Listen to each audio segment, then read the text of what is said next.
Espera. S'ha de canviar la imatge, que això està borrós. On està el de... Espera. Falta el mando. Està allà.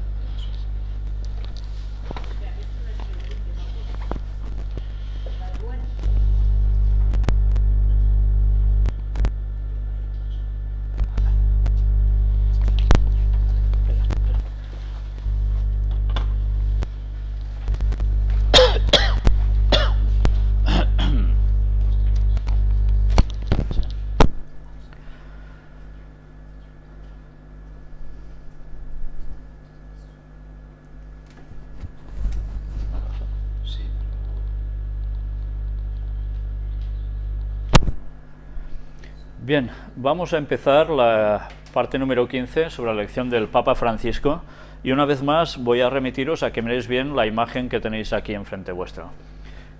Por supuesto, a vuestra izquierda ya conocéis de sobras que es el Papa Francisco, pero la parte de la derecha es la portada de un libro de los años 1000, ya veis aquí, MDCXV.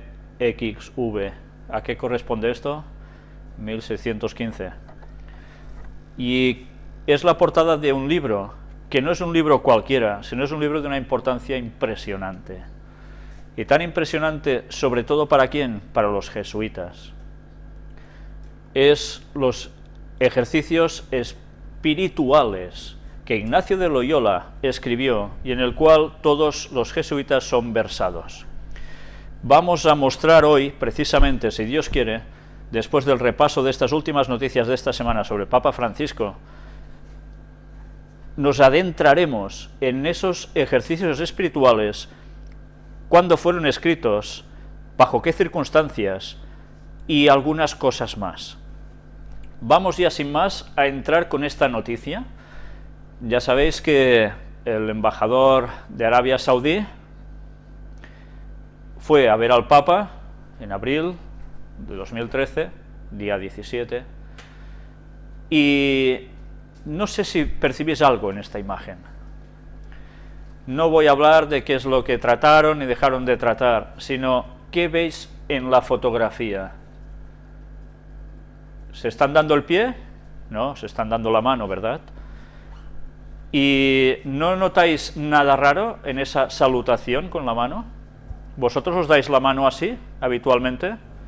¿Verdad que no extendéis para nada los dedos, como están haciendo ambos? Eso es una salutación masónica. Por tanto, sencillamente se estaban presentando el uno al otro como pertenecientes a seguir lo mismo.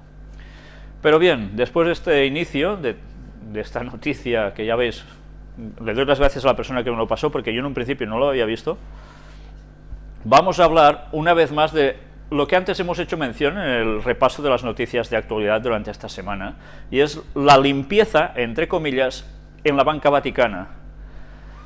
Dimite el director general del del Vaticano tras escándalo de corrupción. El prelado de la organización, Nunzio Scarano, detenido el viernes pasado por la policía italiana por estar involucrado en operaciones de blanqueo de dinero a través del Banco Vaticano por unos 20 millones de euros, rechazó este lunes toda acusación, indicaron fuentes judiciales. Sabéis que el Papa coge el poder, quiere hacer limpieza, dice, de la banca vaticana para ponerla en consonancia con los organismos internacionales, evitar dineros negros, demás historias, y al cabo de pocos días sucede esto. Este prelado es detenido.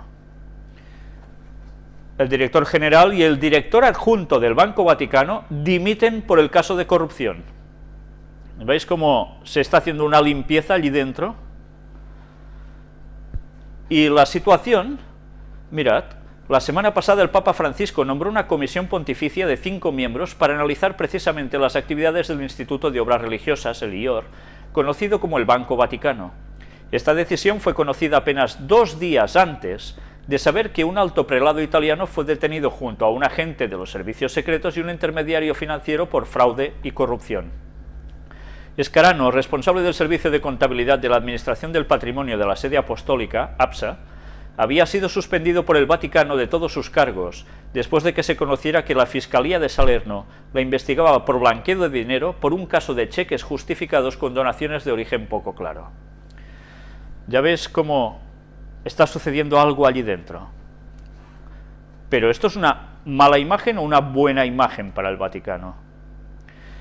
¿Sabéis? Cuando veis los comentarios normalmente adicionales a las noticias por medios de internet, que ahora es tan clásico, os dais cuenta que la mayor parte de gente, cuando lee estas cosas, dice, gracias a Dios que ha llegado un papa que hace la limpieza y lo pone todo en orden, y ahora la iglesia saldrá pues la mar de bonita, bella y pura. La imagen que querían dar, la están consiguiendo.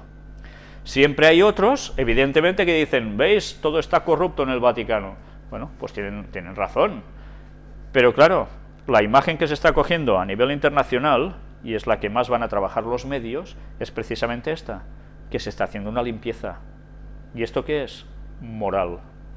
Justo por lo que la profecía decía que ellos cogerían el poder. Moral financiera. Renuncias en el IOR, el Papa lo quiere diverso, el director general y el vice renunciaron, acelerará el proceso de transformación. Las funciones del instituto fueron asumidas ad interim por el presidente Ernst von Freiberg. ¿Recordáis quién es este señor? Bueno, ahora lo recordaremos. La comisión no es un ente de control del IOR, sino un organismo que estudiará y referirá al Papa, y que se inserta en las reformas que el Santo Padre quiere realizar. O sea que el Santo Padre quiere realizar unas reformas, las está haciendo y esto está funcionando. Pues bien, mirad ahora, la última batalla de Benedicto XVI. El nombramiento del nuevo banquero de Dios supone la última batalla por el control del dinero entre Ratzinger y el cardenal Bertone. Parece que hay unas disputas internas por la economía en el Vaticano, etcétera, etcétera. Debajo de su llamativo uniforme con bandas azules y amarillas, el centenar de guardias suizos que protege al Papa, ninguno menor de 19 años ni mayor de 30, esconde una pistola semiautomática Sig Sauer de doble acción y un adiestramiento muy severo en artes marciales, justo igual que los discípulos que seguían a Jesús. ¿Sí? No. ¿Recordáis que hubo un discípulo que precisamente cuando Jesús es detenido, en la oscuridad de la noche, desenvaina una espada y le corta la oreja, ¿a quién? A un siervo del sumo sacerdote, Malcolm. ¿Y qué sucede? ¿Jesús aplaude eso? Jesús le dice, vuelve la espada a su lugar, porque el que espada mata, espada muere. Y coge la oreja caída en el suelo y se la vuelve a poner en su lugar al pobre infeliz que se le había cortado la oreja. Y después de ver eso uno se pregunta, ¿y cómo puede ser que el Papa tenga una guardia, de la cual ya hemos hablado aquí en anteriores conferencias, con pistolas semiautomáticas y profesores, bueno, maestros en artes marciales? ¿Cuadra esto con el Evangelio de Cristo? Bueno, sigamos. Debajo de su piadoso nombre, Instituto para las Obras de Religión, el Banco del Vaticano esconde un tormentoso pasado de crímenes y conexiones con la mafia y un presente no mucho más limpio de blanqueo de capitales. Esto no es una cosa de poca monta, y esto se ha mostrado que ha sido así. No es porque este periódico, que si es de izquierdas y dice esto, bueno, no, es que esto ya sabemos que va por allí.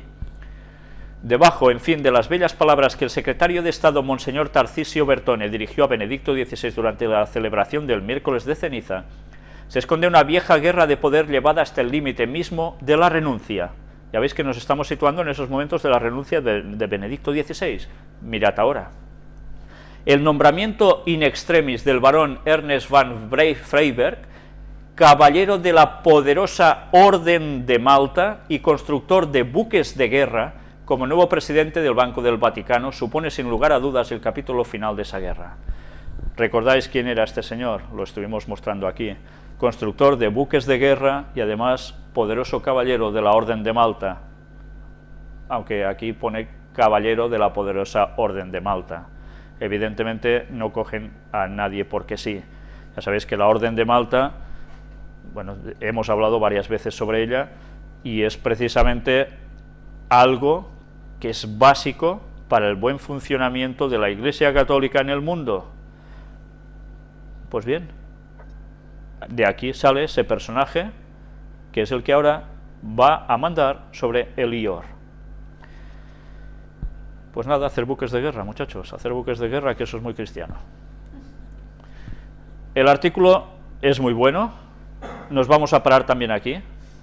La operación de acoso y derribo contra el anterior presidente de Elior se saldó con su despido fulminante el pasado 24 de mayo, al socaire de la detención de Paolo Gabriele, el mayordomo del Papa, acusado de difundir los documentos secretos. Según la prensa italiana, Gotti Tedeschi culparía de su desgracia una conspiración de la logia masónica Propaganda 4 o P4, de la que formaría parte Marco Simeón, ya sabéis, la logia P4, que ya tuvo su escándalo años atrás. Al ser preguntado por el asunto, el protegido del cardenal Bertone se limitó a decir: no formo parte de la P4, pero la masonería es un elemento fundamental del poder en Italia. Y esto ya lo sabemos de sobras, ¿no? También es dueño de una frase que resume muy bien el tablao sobre el que baila la historia en esta parte del Tíber. El secreto es poder, y el Vaticano enseña que quien sabe no habla, y quien habla no sabe. Yo nunca digo demasiado. Vaya frasecitas. Pues bien, aquí sigue diciendo: no es extraño que las palabras vayan por un lado y los hechos por otro, pero la operación por retomar el control del dinero de la Iglesia es demasiado evidente, aunque se haya presentado bajo un disfraz perfecto o casi perfecto de transparencia. En verdad hay cuestiones muy oscuras detrás de todo esto. Ya años atrás vimos la muerte de alguien vinculado plenamente con las cuentas del Banco Vaticano, como fue hallado precisamente colgando de un puente en Londres, si no recuerdo mal, con unas piedras en el bolsillo que denotaban su ejecución masónica.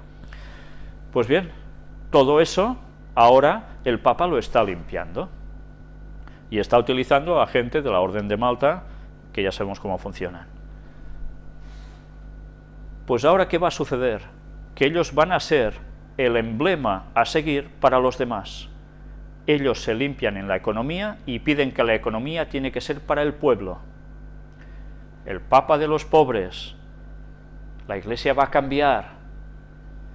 Y así la gente va a creer que realmente lo hacen de corazón y que la Iglesia va a ser lo mejor que se puede esperar en este mundo.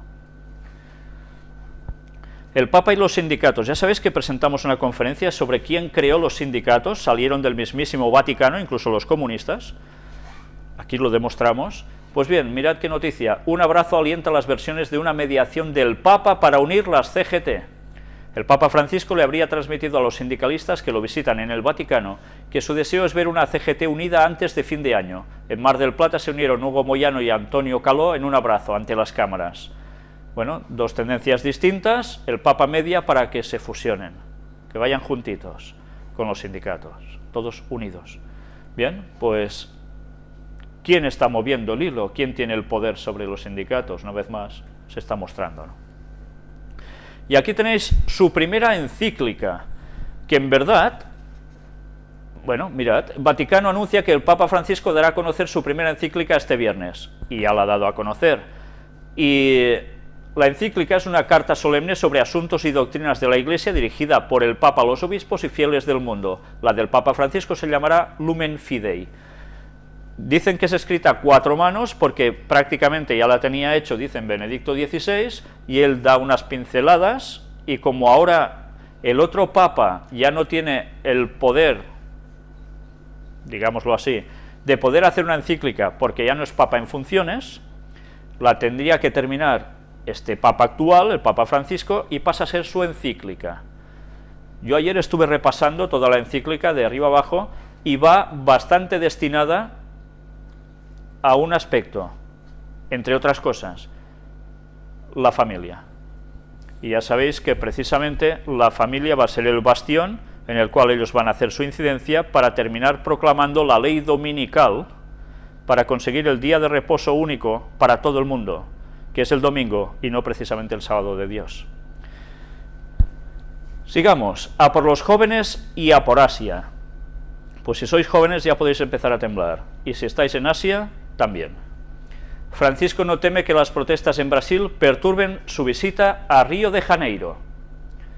Ya sabéis que Brasil está en esa situación, como siempre decimos, cuando el Papa tiene que ir a un lugar, antes, pasa algo, ¿no? Se prepara una situación, de casualidades debe ser, claro. Pues bien, mirad qué dice en este artículo. Así lo informó el arzobispo de Sao Paulo, Claudio Jumes, que está convencido de que las protestas no están relacionadas con la visita del pontífice y de que se trata más bien de protestas contra el gobierno. Y claro, se quiere garantizar la seguridad del Papa. El Papa considera las protestas de Brasil justas y acordes con el Evangelio. Por tanto, es también que la gente haga esto, salga afuera, se manifieste. Francisco aludirá a las manifestaciones en su encuentro con más de 1 millón de jóvenes en Río el próximo día 22. Además, día 22, ya sabéis, 11 y 11. Ya conocéis lo que significa el 11, si no, repasad las conferencias anteriores. Y aquí nos sigue diciendo, en esta otra noticia, la Jornada Mundial de la Juventud en Río 2013 y que Asia se abra al Evangelio. Ahora haremos un poco de memoria. El Papa irá por allí y mirad qué pone, que la Jornada Mundial de la Juventud en Brasil anime a todos los jóvenes cristianos a hacerse discípulos y misioneros del Evangelio. Por tanto, va a difundir entre la juventud que vuelvan al catolicismo de lleno y vayan a la idea. Pero mirad qué más pone. La segunda es en la evangelización de Oriente, que en toda Asia se abran las puertas a los mensajeros del Evangelio. Y ahora volvemos a empalmar el tema, enlazar el tema de los jesuitas. Adolfo Nicolás, el general de la orden jesuita, fue elegido después de Kolbenbach renunciar, porque era experto en los temas de Asia, porque la Iglesia católica tenía un objetivo que era Asia, y los jesuitas, los soldados del Papa, iban a trabajar especialmente en esa zona para hacerla sucumbir al poder papal. Pues bien, ya hemos visto la situación que ha sucedido a partir de entonces en Asia. Recordemos Corea y recordemos otras situaciones. Pues bien, ahora se va por Asia. Las cosas no pasan porque sí, ni se nombra uno porque sí. Todo está bien preparado. Y ellos van a trabajar en Asia, porque en Asia, ¿qué está sucediendo? Son los lugares emergentes. Pero además, ¿qué está sucediendo? Son los lugares que hay otras naciones que están por medio y quieren la hegemonía en esos lugares, cosa que afecta directamente a ciertos negocios y ciertos poderes, entre los cuales evidentemente está el bloque occidental y por otro lado el bloque oriental, incluido Rusia. Pero por otro lado está, ¿quién? El Vaticano, que mueve grandes negocios. Y como dice Apocalipsis 18, los grandes reyes de la tierra y los grandes mercaderes pactan con Roma para conseguir sus buenos dividendos. Y todo eso tiene que ser puesto bajo el poder romano.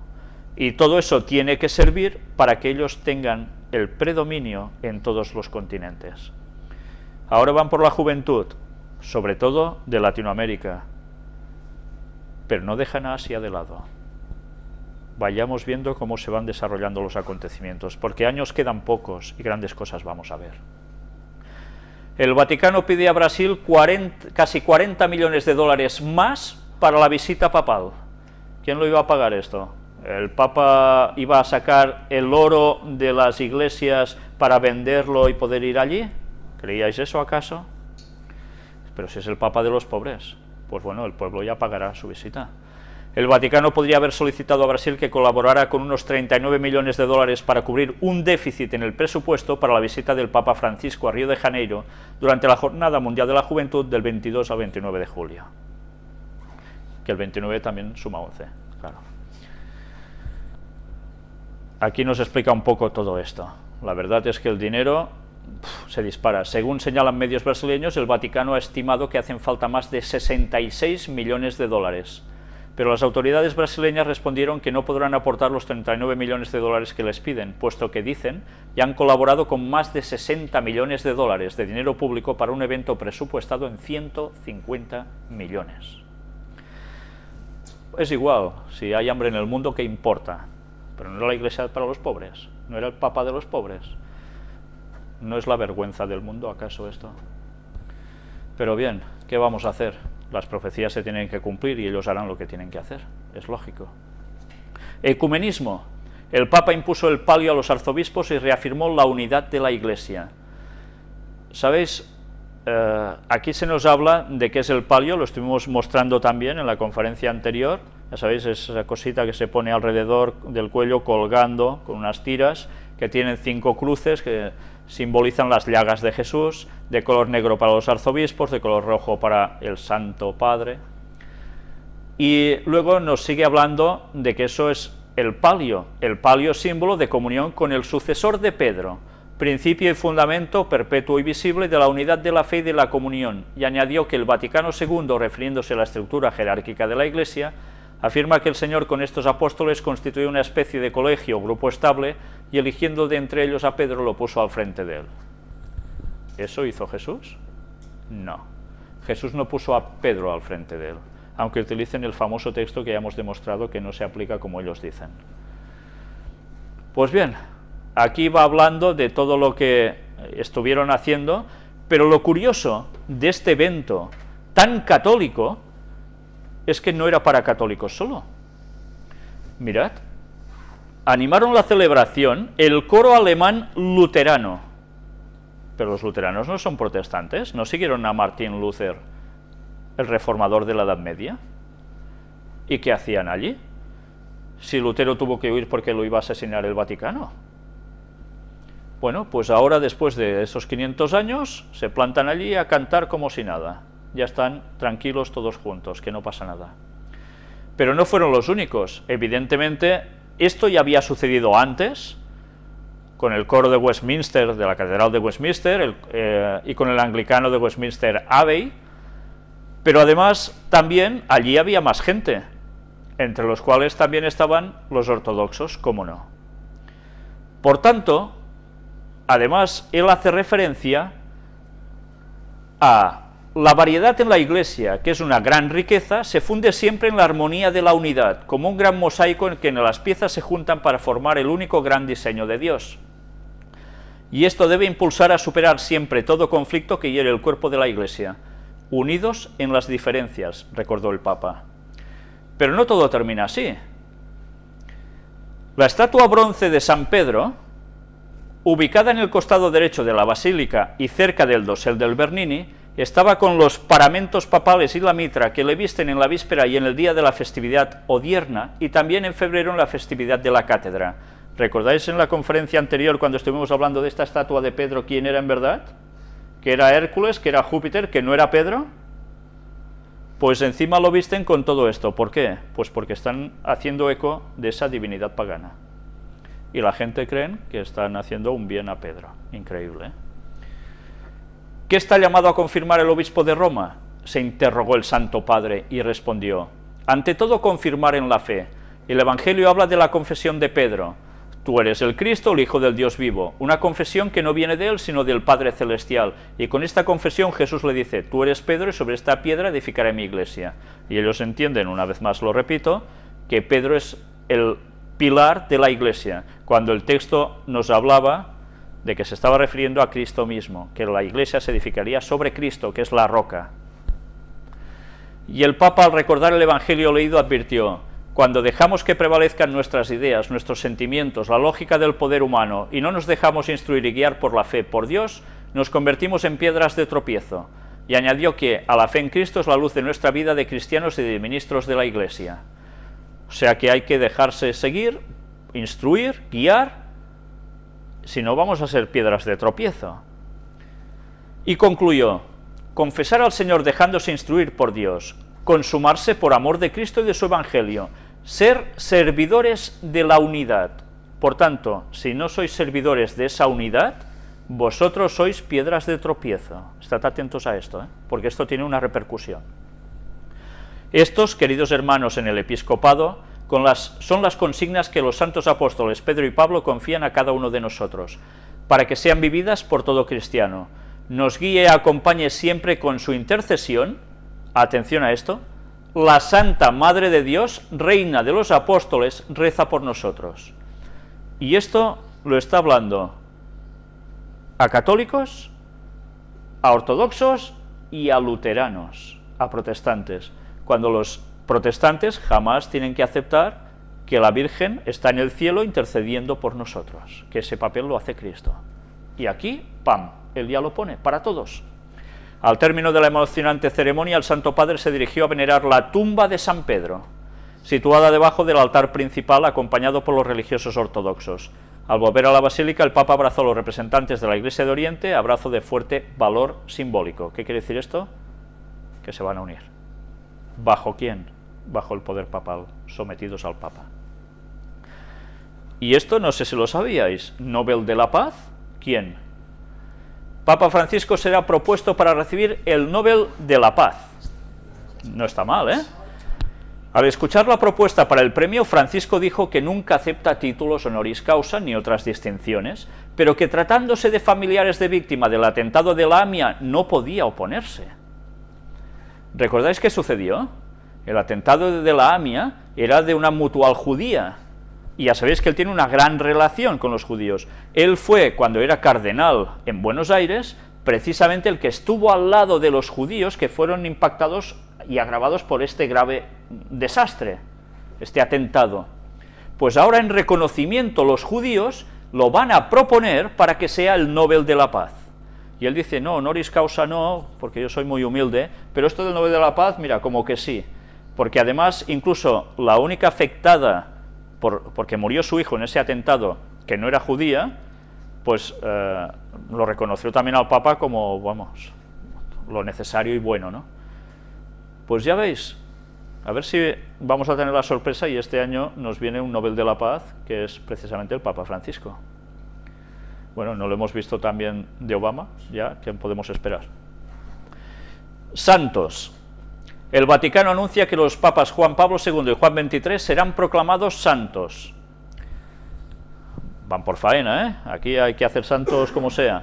Y todo esto se espera que sea para finales de este año. Hay distintas fechas que se barajan. A mí me gustaría ver qué fecha eligen. Ya sabéis por qué. Y además, mirad ahora. Sobre el milagro que lleva Karol Wojtyła a la santidad, Lombardi confirmó que se trata de la curación de una mujer de Costa Rica que padecía un aneurisma cerebral, del que curó de manera inexplicable para la ciencia, al parecer, el 1 de mayo de 2011, que antes lo hemos mostrado en el apartado de noticias, el mismo día en que Juan Pablo II fue beatificado. La mujer, cuya identidad se desconoce, vive en la comunidad de Tres Ríos, en la provincia de Cartago, en Costa Rica. Pues ahora la vais a ver también por aquí. Devota de Juan Pablo II, ahora camino y hablo, estoy bien. Y aquí tenéis a esta señora que le sucede el milagro. Durante 2 meses estuvo rezando a Juan Pablo II y en noviembre, cuando vuelve a someterse a las pruebas de resonancia magnética, ¡patam!, el milagro está hecho. Ha sido sanada. Continuamente, médicos para arriba, médicos para abajo, gente del Vaticano a ver si esto es así o no es así, pues se acredita que finalmente es cierto. Por tanto, el Papa ya pasa de beato a santo. Y en fin, así van por faena. O sea que ya podrán invocar a un muerto directamente también para que siga haciendo milagros sobre ellos y intercediendo. Su estatua, ¿la estatua de quién? El Papa ya tiene su propia escultura en la Catedral de Buenos Aires. Lo estuvimos presentando que le iban a hacer y tal, pues aquí la tenéis. La obra a escala real con la imagen de Francisco puede verse desde este sábado en el patio contiguo del emblemático templo católico. Allí Bergoglio daba misa antes de iniciar su papado. Bueno, pues ¿qué podemos esperar ya? ¿Y al lado de quién? Ya lo sabéis, de la Virgen María, de la que tantas veces hemos hablado, ¿no? Y además con lo que lleva en medio, en la tela blanca, por donde salen las 2 manos de esta estatua de la Virgen también, ¿no? Sí, la de Luján. Pues bien, ya veis que no pierden el tiempo, van apretando. Todo esto va a incitar a que más personas vayan a esa catedral de turismo. Bueno, el Papa arrastra masas. Y realmente, ¿qué decía la profecía que va a pasar al fin? Que todo el mundo irá en pos de ¿quién? De la bestia, dice el texto de Apocalipsis. Pues es lo que va a pasar. La bestia es en su cabeza, es el Vaticano, pero en su cabeza es el Papa. Pues el mundo va a ir en pos del Papa. Ley dominical. Estuvimos hablando que en Argentina ya han ido por faena, no han parado y la han promulgado en distintos lugares. Pues mirad aquí ya. El Papa por el cierre de comercios del domingo. Ya veis, Cámara de Comercio, Resistencia, etcétera, etcétera. Día domingo, día de descanso. Apoyamos la ley de descanso dominical. Cuando Elena White escribió que saldría la ley dominical, habría muchos que decían, bueno, quizá no dice exactamente dominical, ¿no? Pero será en referencia al domingo. Apoyamos la ley de descanso dominical. Y no era profeta, ¿verdad? Era una mentirosa, Elena White. Pues ya veis cómo va saliendo todo lo que escribió. Estábamos avisados por la profecía bíblica y con detalles por Elena White. ¿Aún queréis más? Y aún habrá gente que seguirá diciendo que era una impostora, que era no sé qué, que era no sé cuánto. ¿Aún queréis seguir diciendo que no era una profeta de Dios? Haced caso de los profetas de Dios y seréis prosperados, decía el texto bíblico. Pues nada, mirad ahora, los jesuitas, la Gestapo y las SS. Supongo que esto alguno de vosotros ya conocería. Algún día, si Dios quiere, haremos referencia al apartado exclusivamente sobre Hitler, la Segunda Guerra Mundial, su relación con las sociedades secretas satánicas, su relación con Vaticano, él y los de su entorno. Pero ahora una pincelada básica. Extraído de Centro Rey, Hitler, Himmler y los jesuitas. Ya sabéis que Himmler era el segundo de a bordo del poder, ¿no? Que estuvo en Montserrat, aquí en la provincia de Barcelona, buscando el Arca de la Alianza y otras cosas. 6 largos y sangrientos años duró la Segunda Guerra Mundial. Una de las grandes fuentes de inteligencia militar de Hitler corría a través del Vaticano vía las confesiones auriculares católicas en todo el mundo. La información era un elemento vital. Heinrich Himmler organizó la policía secreta alemana, la Gestapo, conforme a los principios de la Orden de los Jesuitas. El mismo Hitler dijo a sus colegas, Himmler es algo así como nuestro Ignacio de Loyola. Esto apareció en Los Padrinos, ya sabéis, ese tipo de cómic donde Alberto Rivera, el ex jesuita, suministraba la información que él denunció cuando dejó de ser jesuita, ¿no? Que le costó la vida, por cierto. Dave Hahn también dice lo mismo al respecto. En muchos aspectos, las SS se organizaron según el modelo de la Orden de los Jesuitas, que Himmler había estudiado y admirado. Es asombroso que el juramento de las SS terminara con «que Dios me ayude», sigue diciendo Hahn. Su catecismo consistía en una serie de preguntas y respuestas. Pregunta, ¿por qué creemos en Alemania y en el Führer? Respuesta, porque creemos en Dios, creemos en la Alemania que él creó en su mundo, y en el Führer Adolfo Hitler, a quien él nos ha enviado. Hitler públicamente dijo respecto a los jesuitas, ante todo, he aprendido de los jesuitas, y así también lo hizo Lenin. El mundo jamás ha conocido algo tan espléndido como la estructura jerárquica de la Iglesia Católica. Hubo muchísimas cosas que simplemente he apreciado de los jesuitas para ser usadas por el partido. Muchos sacerdotes católicos romanos vistieron el uniforme negro de la policía secreta alemana. El padre Himmler, jesuita y tío de Heinrich Himmler, era uno de los oficiales superiores de ese nefasto cuerpo policial. Fue mayormente a través de esta organización que 6,5 millones, bueno, aquí se baraja la cifra de 6,5 millones de judíos, ya sabéis que esto a veces hay gente que dice que no fue realmente así, pero ahí está, sufrieron tortura y muerte en los campos de exterminio. Una perfecta inquisición moderna. Escuche bien esto, los protestantes creyentes en la Biblia que oraban por los judíos y trataban de ayudarlos, también fueron a los campos de concentración y exterminio. Y eso fue así. Ya veis cómo los jesuitas tuvieron una gran intervención en la Segunda Guerra Mundial. Y esto es historia, no son bromas. Y mirad ahora el Dalai Lama, y diréis, ¿el Dalai Lama qué pinta en esto? Ya hemos hablado también del Dalai Lama algunas veces, ¿verdad? Pues aquí tenéis, haciéndole honores en un colegio jesuita.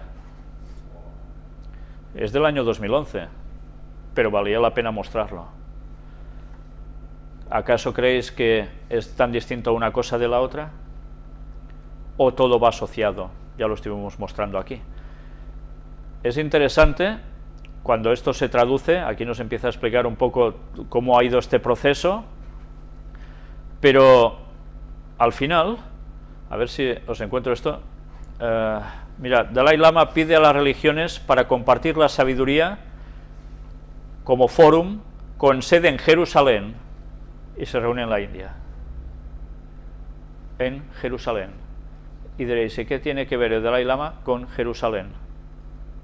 Si no supiésemos los propósitos de los jesuitas que tienen previsto pasar el Vaticano a Jerusalén, no entenderíamos nada. Ahora la gente puede ver con claridad que si los jesuitas apoyan al Dalai Lama, es que el Dalai Lama por quien está trabajando. Y algunos aún lo siguen como un líder espiritual, ¿verdad? En fin. Y ahora vamos a entrar en jesuitas, Ignacio de Loyola y los ejercicios espirituales. Y vamos a ver qué es la ilustración del Cardoner. Ya veis que lo pronuncio en catalán, Cardoner. Aquí tenéis. Ahora voy a sumergiros un poco en lectura, pero para que veáis que precisamente voy a mostrar, basándome en los mismos católicos, qué le pasó a Ignacio de Loyola para terminar escribiendo los ejercicios espirituales que son tan básicos para los jesuitas. Aquí nos habla precisamente de cómo Ignacio de Loyola nació en el País Vasco, en España. Pasó la primera parte de su vida en la corte como paje del contador mayor, hasta que, herido gravemente, se convirtió. Completó los estudios teológicos en París y conquistó sus primeros compañeros, con los que más tarde fundaría en Roma la Compañía de Jesús, ciudad en la que ejerció un fructuoso ministerio escribiendo varias obras y formando a sus discípulos, todo para mayor gloria de Dios. Eso es lo que ellos dicen, en 1556. San Ignacio de Loyola supo transmitir a los demás su entusiasmo y amor por defender la causa de Cristo. Mirad esta ilustración. ¿Veis el gesto que utiliza en su mano? Hemos hablado de él más de una ocasión, ¿verdad? ¿Qué forma hace su mano? Un 6. Pues bien, ya sabéis lo que significa el 6, hemos hablado en las conferencias sobre esto. Un poco de historia. Nació y fue bautizado como Íñigo en 1491 en el castillo de Loyola, España. De padres nobles, era el más chico de 8 hijos. Quedó huérfano y fue educado en la corte de nobleza española, donde le instruyeron en los buenos modales y en la fortaleza de espíritu. Quiso ser militar. Sin embargo, a los 31 años, en una batalla, cayó herido de ambas piernas por una bala de cañón. Fue trasladado a Loyola para su curación y soportó valientemente las operaciones y el dolor. Estuvo a punto de morir y terminó perdiendo una pierna, por lo que quedó cojo para el resto de su vida. Durante su recuperación, quiso leer novelas de caballería, que le gustaban mucho, pero en el castillo los únicos 2 libros que habían eran Vida de Cristo y Vidas de los Santos. Sin mucho interés comenzó a leer y le gustaron tanto, que pasaba días enteros leyéndolos sin parar.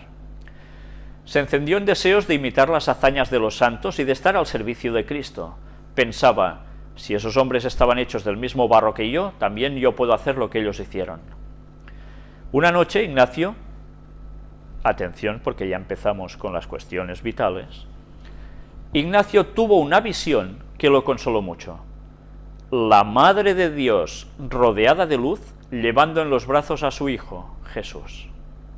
Ya hemos hablado que cuando se aparece la Virgen, ya sabemos quién se aparece, en verdad. Es Satanás, no es la Virgen. Bueno, él dice que se le aparece la Virgen y con el niño Jesús. Íñigo pasó por una etapa de dudas acerca de su vocación. Con el tiempo se dio cuenta que los pensamientos que procedían de Dios lo dejaban lleno de consuelo, paz y tranquilidad. En cambio, los pensamientos del mundo le daban cierto deleite, pero lo dejaban vacío. Decidió seguir el ejemplo de los santos y empezó a hacer penitencia por sus pecados para entregarse a Dios. ¿La Biblia nos dice que hemos de hacer penitencia por nuestros pecados para entregarnos a Dios? ¿Que nos hemos de poner los garbanzos en los zapatos, ir de rodillas sangrando, etcétera, etcétera, flagelarnos, cualquier cosa así? No, en absoluto. Todo esto lo hacía el mundo pagano desde siempre, pero no la religión cristiana. A los 32 años salió de Loyola con el propósito de ir peregrinando hasta Jerusalén. Bueno, cuidado, porque un hombre con una pierna menos no es poca cosa en esos tiempos, ¿eh? Se detuvo en el santuario de Montserrat en España. ¿Recordáis que estuvimos hablando de esto, eh? Ahí decidió llevar vida de oración y de penitencia después de hacer una confesión general. Vivió durante casi un año retirado en una cueva de los alrededores orando. ¿Sabéis? En esta cueva, curiosamente, se ve que al fondo hay algo que está cerrado, pero que puede llegar a accederse. La gente normalmente no pasa mucho por allí. Y cuando alguien se ha adentrado por esos lugares, me han contado de que gracia no les ha hecho mucha notar lo que notaban allí y se han tenido que ir. Pero bien, ya hablaremos de eso más adelante, si Dios quiere. Tuvo un periodo de aridez y empezó a escribir sus primeras experiencias espirituales. Estas le sirvieron para su famoso libro sobre ejercicios espirituales, que no consiste en hacer flexiones, ni pesas, ni nada de eso. Finalmente salió de esta sequedad espiritual y pasó al profundo goce espiritual, siendo un gran místico. Logró llegar a Tierra Santa a los 33 años, y a su regreso a España comenzó a estudiar. Se dio cuenta que para ayudar a las almas eran necesarios los estudios. Convirtió a muchos pecadores. Fue encarcelado 2 veces por predicar, pero en ambas ocasiones recuperó su libertad. Él consideraba la prisión y el sufrimiento como pruebas que Dios le mandaba para purificarse y santificarse. A los 38 años se trasladó a Francia, donde siguió estudiando 7 años más. Pedía limosna a los comerciantes españoles para poder mantener sus estudios, así como a sus amigos. Ahí animó a muchos de sus compañeros universitarios a practicar con mayor fervor la vida cristiana. En esta época, 1534, se unieron a Ignacio 6 estudiantes de teología. Motivados por lo que decía San Ignacio, hicieron con él voto de castidad, pobreza y vida apostólica en una sencilla ceremonia. San Ignacio mantuvo la fe de sus seguidores a través de conversaciones personales y con el cumplimiento de unas sencillas reglas de vida. Poco después tuvo que interrumpir sus estudios por motivos de salud y regresó a España, pero sin hospedarse en el castillo de Loyola. 2 años más tarde se reunió con sus compañeros, que se encontraban en Venecia y se trasladaron a Roma para ofrecer sus servicios al Papa. Decidieron llamar a su asociación la Compañía de Jesús, porque estaban decididos a luchar contra el vicio y el error bajo el estandarte de Cristo. ¿Qué era luchar contra quién cuando hacían esto? Quería decir que iban a luchar contra los herejes protestantes, que iban a cogerlos y a matarlos, que para eso fueron hechos. A Ignacio le pidió predicar los ejercicios espirituales y catequizar al pueblo. Los demás compañeros trabajaban con ellos. Ignacio de Loyola, de acuerdo con sus compañeros, resolvió formar una congregación religiosa que fue aprobada por el Papa en 1540.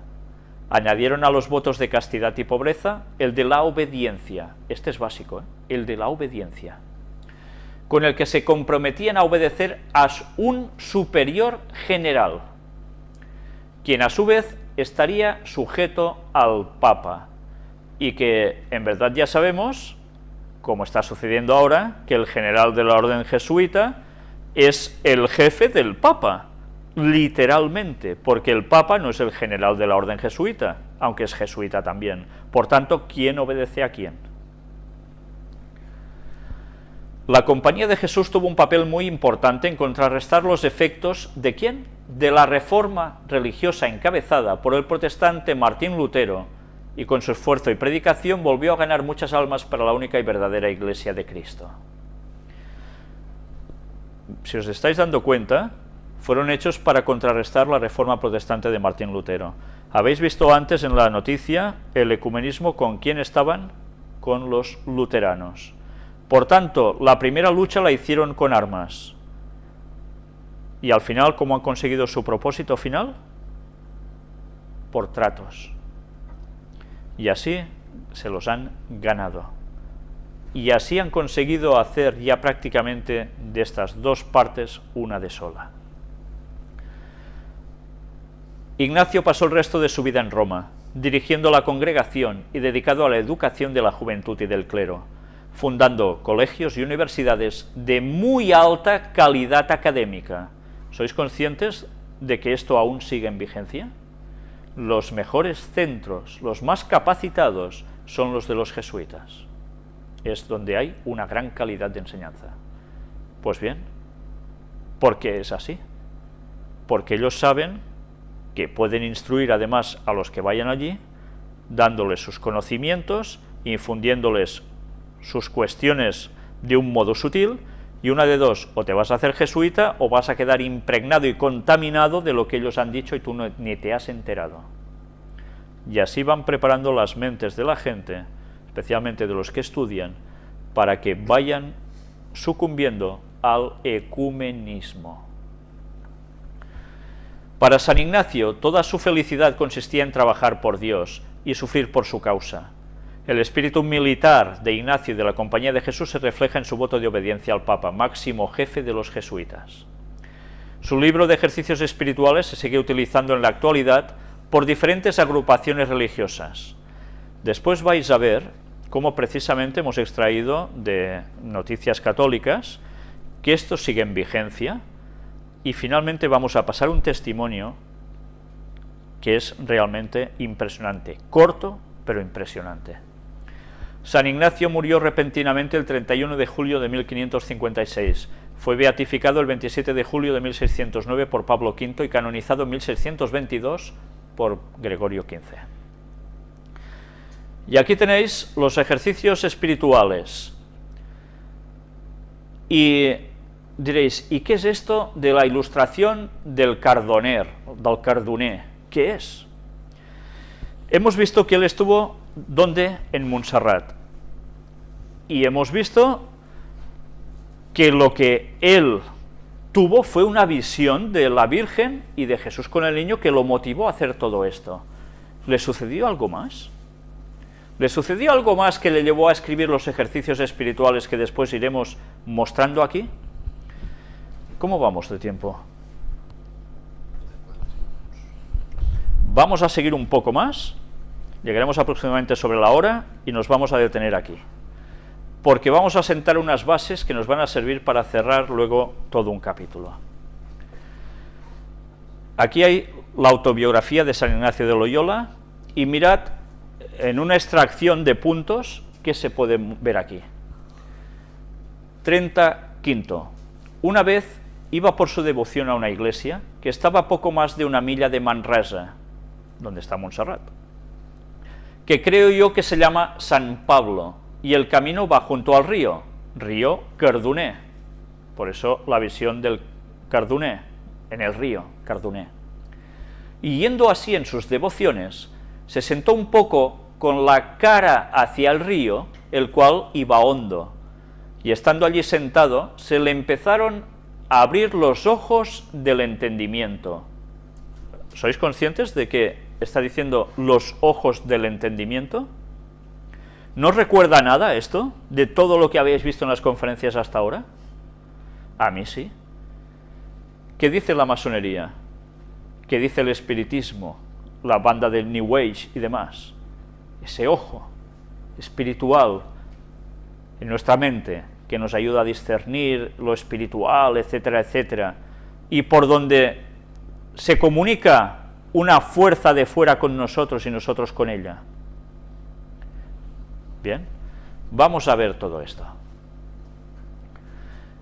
Y no que viese alguna visión, sino entendiendo y conociendo muchas cosas, tanto de cosas espirituales como de cosas de la fe y de letras, y esto con una ilustración tan grande que le parecían todas las cosas nuevas. Es como si de repente su entendimiento se expande y empieza a captar una serie de conocimientos que jamás había percibido, todo en un instante. Se le abre ese ojo del entendimiento. Y no se puede declarar los particulares que entendió entonces, aunque fueron muchos, sino que recibió una grande claridad en el entendimiento, de manera que en todo el discurso de su vida, hasta pasados 62 años, coligiendo todas cuantas ayudas haya tenido de Dios y todas cuantas cosas ha sabido, aunque las ahuyente todas en uno, no le parece haber alcanzado tanto como de aquella vez sola. O sea, fue una ocasión tremenda para él. Y esto fue en tanta manera de quedar con el entendimiento ilustrado, que le parecía como si fuese otro hombre y tuviese otro intelecto que tenía antes. O sea, en él ha habido una transformación, ha habido un cambio. Algo le ha hecho ver cosas en su interior, no dicen una visión, sino algo que él percibe, que lo cambia totalmente. Un influjo. Punto 31. Y después que esto duró un buen rato, se fue a hincar de rodillas a una cruz, que estaba allí cerca, a dar gracias a Dios, y allí le apareció aquella visión que muchas veces le aparecía y nunca la había conocido, es a saber, aquella cosa que arriba se dijo que le parecía muy hermosa, con muchos ojos. ¿Qué cosas? Más bien vio, estando delante de la cruz, que no tenía aquella cosa tan hermosa color como solía, y tuvo un muy claro conocimiento, con grande ascenso de la voluntad, que aquel era el demonio, y así después muchas veces por mucho tiempo le solía aparecer, y él a modo de menosprecio lo desechaba con un bordón que solía traer en la mano. Mirad qué cosas le sucedían, que marcaron su vida, y esto, ya ves, era una cosa continua, que él creía que parecía que era buena, y después, cuando le viene este gran entendimiento, entiende que esto es cosa diabólica. Pues bien, vamos a seguir viendo más cosas. Hemos hablado varias veces de ella, pero es imprescindible ubicarla ahora dentro de las gracias místicas especialísimas que recibió Ignacio. Conocemos su influjo en su vida espiritual, en la fundación de la Compañía de Jesús, en la elaboración de los ejercicios espirituales, en su visión del mundo, de la vida y en general de ver todas las cosas. Como hemos mencionado antes, todo le parecía nuevo, como si fuese otro hombre. Se ha llamado en la Compañía esta gracia especial como la eximia ilustración del Cardoner. Mirad que se utiliza la palabra ilustración. ¿Os suena de algo el periodo de la Ilustración también después? ¿De qué vendría? ¿Qué sucedió en Francia? Periodo de la Ilustración, ¿no? ¿Y qué sucedió? Revolución Francesa y demás.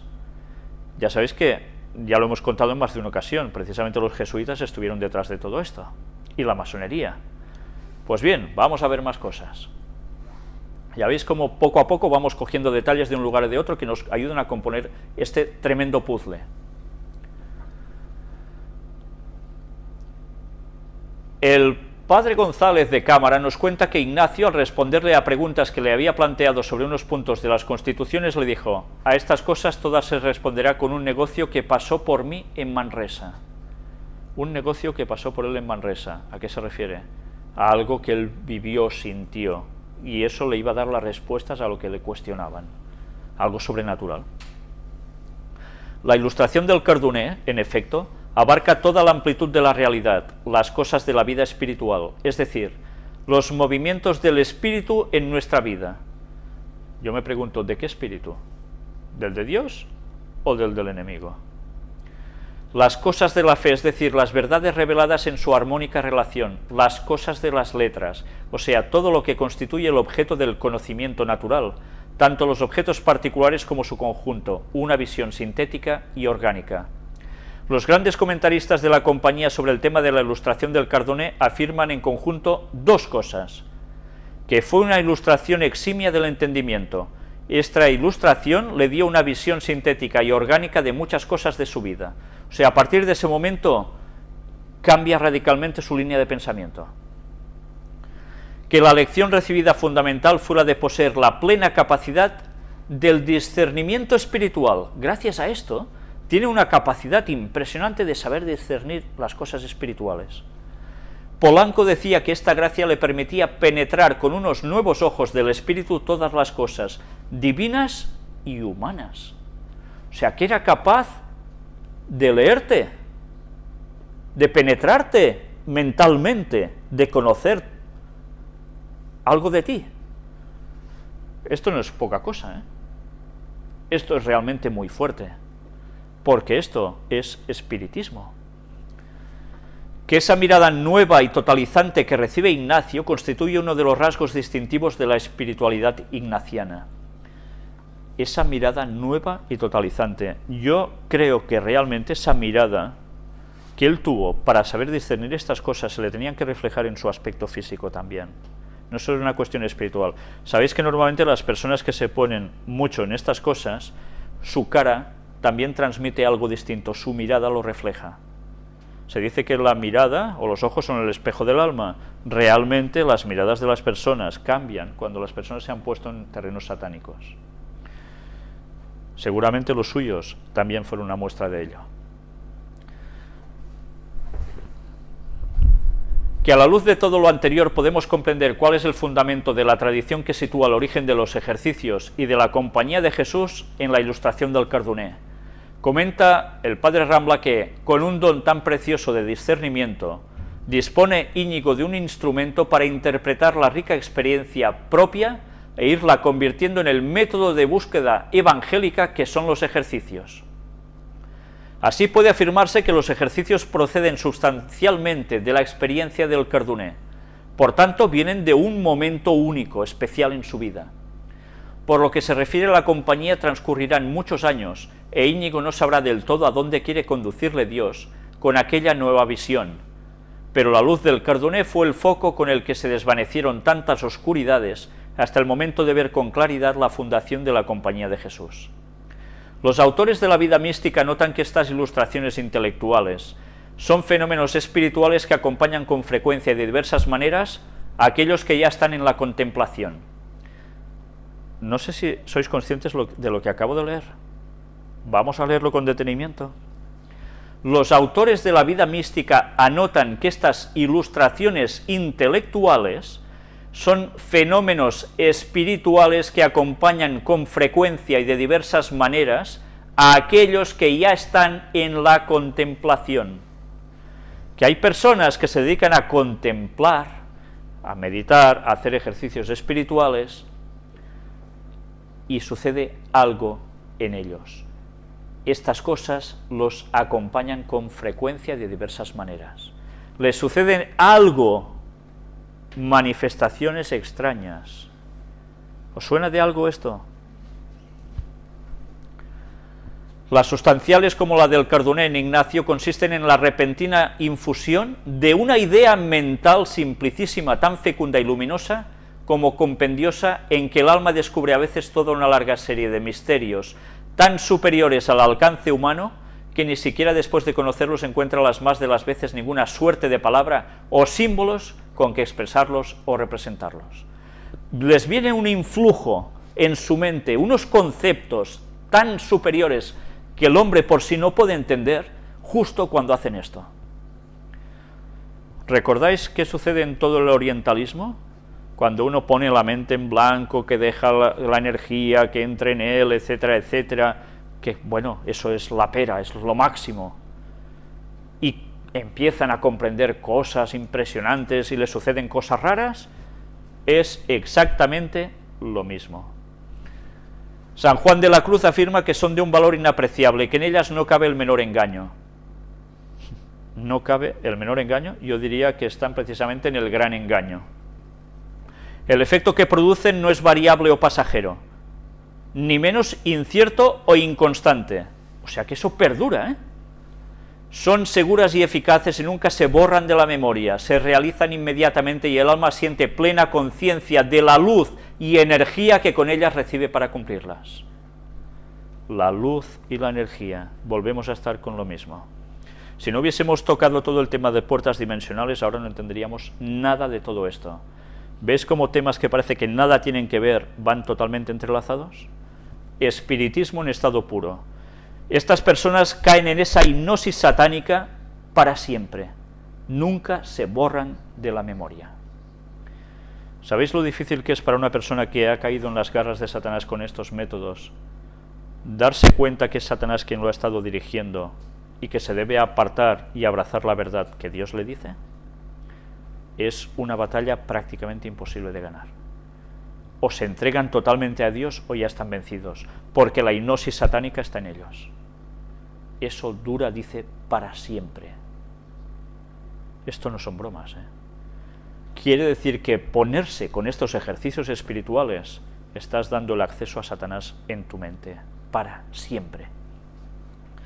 Nosotros lo vamos a dejar aquí.